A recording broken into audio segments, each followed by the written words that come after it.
Hey now, here to talk about Survival of the Dead. Giving it a 5. Right off the bat, giving it a 5. And the reason I'm giving it a 5 is because I love the Dead films so much. If my count is correct, this is the 6th Dead film. I guess that would be the 5th sequel to Night of the Living Dead. All films have been written and directed by George Romero. You know, he's a true talent. He invented the zombie genre. So they're his movies. I've always thought of them as. Everyone who does a zombie picture is, in essence, copying George Romero, or at least using his creation. This is by far the weakest of his films. Sloppily written. There's not a character in this movie I can get behind. Usually what's, important to a zombie picture is there's one character at least that you can identify with and, hope to survive the movie. There's no characters here. It's just a movie full of caricatures. So that's a big problem for me. I never really believed any of the characters in the movie. There's some decent acting. There's a lot of bad acting. But with the script they're given, they work with it and they make it okay. Honestly, the reason I'm giving it a 5 is because I love George Romero. I love the Dead films. But this, it's weak.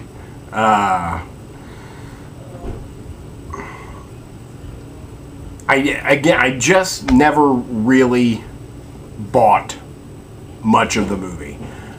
It's about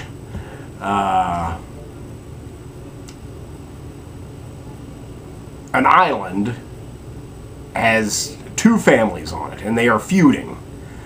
And one family sends the other family, at least their patriarch, away. And they basically are divided over whether to kill the dead or keep them alive, and, give them something to do, make them try and eat other things besides humans. And I just don't get that. I don't get that side of the argument. But anyway, so they, send the patriarch off.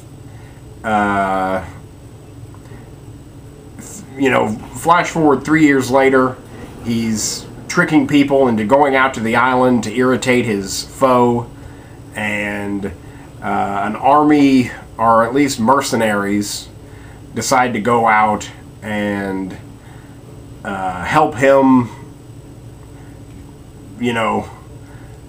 get to the island. See, I'm like, trying to think of what is this movie about?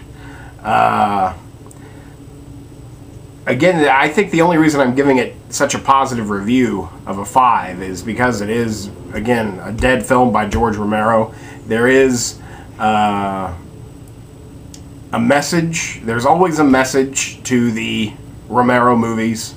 And it's here again, but it's not as clever and it's not as well presented or well constructed.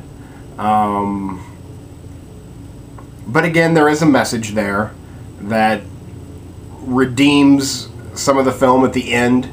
I'd say the ending is cool.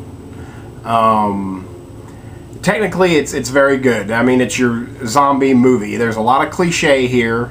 There's a lot of cheese. There's a lot of good special effects, a lot of good zombie work. The zombies look great. I will never tire of watching zombies tear apart a human body and seeing how they do that. A little different each time. So the special effects are good. They're gory. The zombies are cool. The special effects, like the big special effects, are okay. I mean, you can definitely tell they're effects. But it's all right. It's all right. There's some genuine funniness to the movie. I mean, there's some humorous things. There's also some unintentionally humorous things. In fact, there was one character maybe, or one actor, that every line he said, I laughed. I mean, I thought it was hilarious because it was so bad. You know, bad acting, bad lines, but he was giving it his all. And I'm serious. I think every single line he said, I chuckled after. So there's a lot of cheese here and a lot of B-movie acting going on, which is fine. But it's definitely a step down from even, I'd say, the last Dead film, which I can't remember off the top of my head. I think it was Tale of the Dead or Story of the Dead, the one told from first-person perspective. And they're in this movie for a little bit. Definitely a step down from that, which I thought was a definite step down from Land of the Dead, which I own and thoroughly enjoy. So, I really hope... Again, I never want Romero to stop making these zombie movies. I really hope they get better or are better than this installment. But, you know, again, George Romero, the master and inventor of the zombie movie. So, you gotta give it up. You gotta give it up. So, if you like the zombie movies, if you've seen all of the 5 other ones, then I'd definitely check it out. But if you're not a horror movie fan, if you're not a Romero fan, then I really can't recommend this movie. But check it out if you like those things. I really can't think of anything else to say, other than it's a 5. Right down the middle. Thank you, Mr. Romero.